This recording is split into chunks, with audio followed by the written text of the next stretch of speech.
Good morning, শুভ সকাল, Guten টাগ। শুরু হয়ে গেছে নতুন একটা দিন, আর নতুন একটা দিনের সঙ্গে আজ একটা স্পেশাল দিনও বটে। গলার অবস্থা খানিকটা খারাপ, তাই কথাগুলো একটুখানি অন্যরকম শোনাচ্ছে। এটা আমার অ্যাজ ইউজুয়াল, আমি দেখেছি মেয়ের কোনো ফাংশনের আগেই আমার এই অবস্থা হয়। যাই হোক, ব্যাকগ্রাউন্ডে তারা আর এরা কারা, আমি অ্যাজ ইউজুয়াল বাংলাদেশে এসে গেছি। আর আজ তোমরা থামলিনেই দেখে নিয়েছো আমার ওজস্বীর বার্থডের গ্র্যান্ড সেলিব্রেশন, যেটা ছিল আমার একটা ড্রিম। আজ আমরা আগেও ওজস্বীর জন্মদিন বারবার পালন করেছি, কিন্তু ওজস্বী যখন একটু বড় হবে ওর একটু বুঝতে পারবে, যেহেতু ওর বার্থডে নিয়ে একটা বেশ ফ্যাসিনেশন রয়েছে। তো আমাদের ইচ্ছা ছিল ওজস্বীর জন্মদিনটা ওর মামা বাড়িতেও, একটু সাউন্ড হচ্ছে আশেপাশে, ওর মামা বাড়িতেও আমরা বড় করে সেলিব্রেট করব। তা আজ সেই দিন, চলো শুরু করা যাক দিনটা। নিচে সবাই মিলে কর্মব্যস্ততা শুরু হয়ে গেছে, আত্মীয় স্বজন সব এসে গেছে, আমাদের জন্মদিনের পার্টি কিন্তু জমে উঠেছে। চলো দিনটা শুরু করা যাক। এই আমার সুন্দরী দিদা, যদিও তাকে তোমরা আগে কোনোদিনই ব্লগে দেখোনি, সে প্রচন্ড রকমের সুন্দরী। তো এই আমার দিদা, আর এই হলো যে দিদার বড় নাতি। আর এই যে দেখতে পাচ্ছ, এ সারাদিনই মোবাইলে ব্যস্ত থাকে, জানি না কোন ফাঁকে বেরিয়ে চায়ের চুমুকে, মানে চায়ের কাপে চুমুক দিচ্ছে। যাই হোক, আর এদিকে আমার মাসি মেকআপ করতে চলে গেছে। এই যে আমার মাসি, আমার গালে পান দেওয়া হয়ে গেছে। এদিকে মানে চা বিস্কিটের আগে পানের আসরটা সেজে গেছে। তো মোটামুটি আমাদের আত্মীয় স্বজন আরো আসতে বাকি আছে। তো চলো, এই আমার পিসি, সেও গুটি গুটি পায়ে চায়ের কাপ নিয়ে ব্লগ দেখে আগিয়ে আসছে।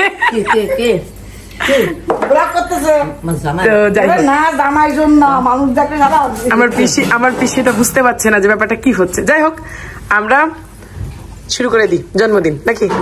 চলো, ওজস্বী উঠে গেছে, আর ওঠার সঙ্গে সঙ্গে নাকে একটা না রান্নার গন্ধ পাচ্ছি।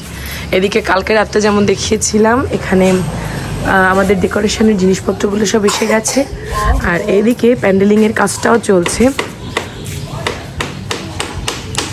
আমার কাছে এই ডেকোরেশনটা খুব সুন্দর লাগছে। এখানে যে উপরের যে ব্যাপারটা না, এটা কিন্তু বেশ চমৎকার নাকি, এটা খুব সুন্দর লাগছে।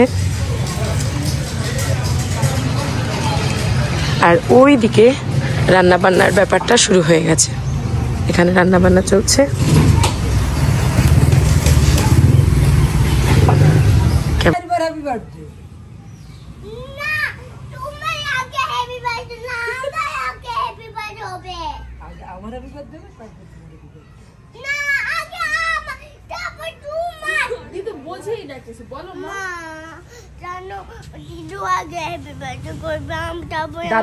দাদুকে দিদুর হ্যাপি বার্থডে করবে? তুমি দাদুকে জিজ্ঞাসা করছো?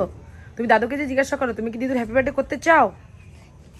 যাও, আচ্ছা দাদু বাসায় আসো, দাদুর অত বাজেট নাই দিদুর জন্য, কাজে চলে গেছে দাদু। ওই জন্যই তো, তাহলে কাজে চলে গেলে কি গেবুস্তাক করতে পারবে দিদুর? পারবে না। তাহলে দিদু মিথ্যে কথা বলে, তুমি বলে দাও মিথ্যা কথা বলো না।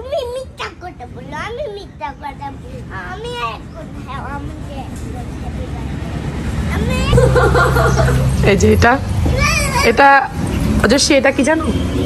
এটা খানিকটা যুক্তা না মা, ও মনুষ্য না, ও হলো করডাটা পর্বের প্রাণী আছে না, যারা করডাটা পর্বের প্রাণী হলো যারা সরীসৃপ, মানে বেশিরভাগ সময় তারা বিছানার উপরেই থাকে।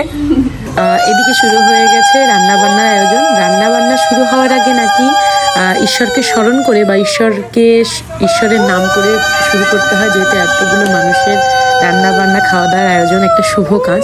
তো এই ব্যাপারটা আমি ঠিক অত ভালো বলতে পারবো না, তবে যে রিচুয়ালগুলো আছে আমার মাসি নিজের হাতে করছিল। আর এদিকে রান্নাবান্নার কোটাকুটির কাজ বা যারা রান্না করবে রাঁধুনিরা, তারা এসে গেছে।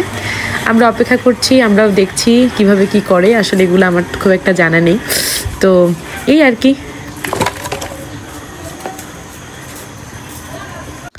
এখন টাইম হলো বার্থডে কালের ব্রেকফাস্টের। এই দুধ আর কর্নফ্লেক্স দিয়ে সকালের ব্রেকফাস্ট সারবে আমার বার্থডে গার্ল।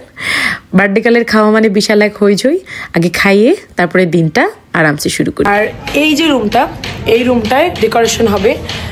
একটু ব্লেন্ডার হয়ে গেছে, আমরা মনে করেছিলাম যে এই যে পর্যন্ত হয়তো ডেকোরেশনের সেটটা ধরে যাবে, কিন্তু আমরা যে স্টেজের যে মানে আমরা যে ডিজাইনটা দিয়েছি সেটা কভার করতে এই থেকে একদম এই অবধি কভার করবে। এখন আমাদের এখানকার যাওয়ার যে পথটা, এখান থেকে আমাদের ক্যামেরা উল্টে, এখান থেকে যাওয়ার যে পথটা, এই পথটা আমাদের এখানে বাথরুমের এখানে যেতে হয়। তো বাথরুমে যেহেতু যেতে হয়, এখন এই পথটা আমাদের ব্লক করে দিয়ে টোটাল এই জায়গাটা, পুরো এই জায়গাটা নিয়ে আমাদের ডেকোরেশনটা করতে হবে। আর এই যে টোটাল রুমটা, এই রুমটা আমরা সিলেক্ট করেছি, তারাও এই টোটাল যে রুমটা, এই রুমটাতে আমরা সিলেক্ট করেছি, এখানে আমরা কেক কাটার আয়োজন করব। আর সামনে ঠিক এখান থেকে এখানে আমরা খাওয়া দাওয়ার আয়োজন করব। এই খাওয়া দাওয়ার যে জায়গাটা, এটাও প্রায় ডেকোরেশন কমপ্লিট। চলো একটু গিয়ে দেখি। চমৎকার লাগছে কিন্তু জায়গাটা, পুরো জায়গাটা জুড়ে বেশ সুন্দর, আমার কাছে তো দারুণ লাগছে।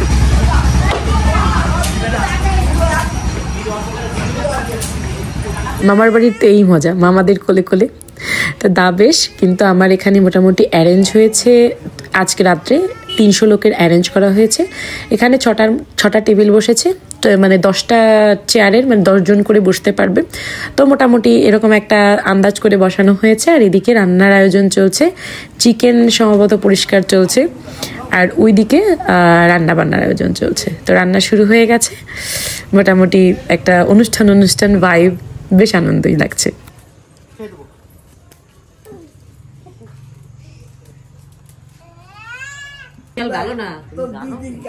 কাজ শেষে এবার এটাও একটা ইম্পর্টেন্ট কাজ, এই সাজগোজ করা, এটাও একটা ইম্পর্টেন্ট কাজ।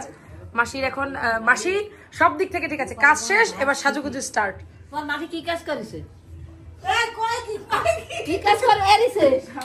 এদিকে ছোটখাটো ঝগড়া, এদিকে ছোটখাটো ঝগড়া লেগে গেছে। আমার পিসি মাসির মধ্যে দ্বন্দ্ব। দুপুরের খাওয়া দাওয়া স্টার্ট হয়ে গেছে। এরা সবার আগের ব্যাচে, কারণ এরা নর্মালি মানে সবকিছুতে খাওয়ার সব আগেই থাকে। আমার প্লেটটা আমি গুছিয়ে নিয়েছি, যদি ওদের বলে লাভ নেই, কারণ একটু পরে আমাদের বেরোতে হবে। তো তাড়াতাড়ি করে খাওয়াটা সেরে নিই। আমাদের মেনুতে রয়েছে ফুলকপি আলুর মাছ, ডাল আর মাংস। দেওয়া হয় আমার এই মাসি আর আমার এই মাসি। এদিকে ডেকোরেশনের যে দাদারা, ওনারা চলে এসছেন। ওনাদের যত জিনিসপত্র ছিল, মানে ডেকোরেশনের জিনিসপত্রগুলো ওনাদের দোকানে বসে রেডি করেছেন। এখন এই সেট আপগুলো তৈরি করবে, কিন্তু আমার আর সময় নেই। আমার ভাইয়েরা খেতে বসে গেছে, ওদের সব দায়িত্ব বুঝিয়ে দিয়েছি, কিন্তু একটা ব্লেন্ডার হয়ে গেছে। ওদিকে আমাদের লোড নিতে পারছে না, লাইটের যে লোডগুলো বা কারেন্ট না, এত লোড নিতে পারছে না যতখানি জায়গা সাজানো হয়েছে। বাট আমার আর অপেক্ষা করার উপায় নেই, ডেকোরেশনের দিকে চলুক। আমার এখন বেরোতে হচ্ছে। ফিরে এসে দেখাচ্ছি যে ডেকোরেশনটা কেমন হয়েছে, কারণ এখন আমাদের পার্লারে দৌড়তে হবে। ওজস্বী, আমি, আমার বোন, আমরা 3 জনে মিলে পার্লারে দৌড়াবো। আমার মেয়েকে তাকিয়ে দেখো, তার মানে চেহারা কি হয়ে আছে। যাই হোক, এখন সবার দেখার সময় নেই, এখন বেরোনো যাক।